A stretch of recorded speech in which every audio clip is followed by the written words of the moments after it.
দীর্ঘ পা আর লম্বা গলার জলচর পাখি ফ্লেমিঙ্গো গোলাপি রঙের কারণে যার পরিচিতি বিশ্বজুড়ে। সাধারণত আফ্রিকা, ইউরোপ, আমেরিকা ও এশিয়ার নির্দিষ্ট কিছু অঞ্চলে দেখা যায় এদের।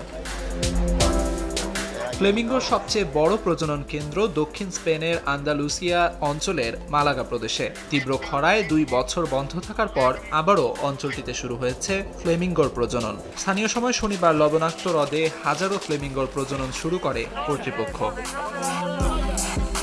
শত শত স্বেচ্ছাসেবক দ্বারা পরিচালিত হয় এই প্রজনন কেন্দ্র। 6000-এর বেশি ফ্লেমিঙ্গো ছানাকে উড়িয়ে দেওয়া হয় এক ধরনের রিং, যাতে ইউরোপ ও উত্তর আফ্রিকার বিভিন্ন প্রাকৃতিক অঞ্চলে যাওয়ার সময় এটিকে ট্র্যাক করা যায়।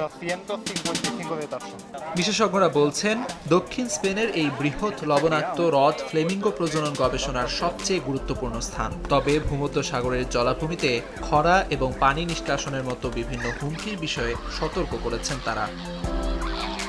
আমিরুল ইসলাম আলিফ, সময় সংবাদ।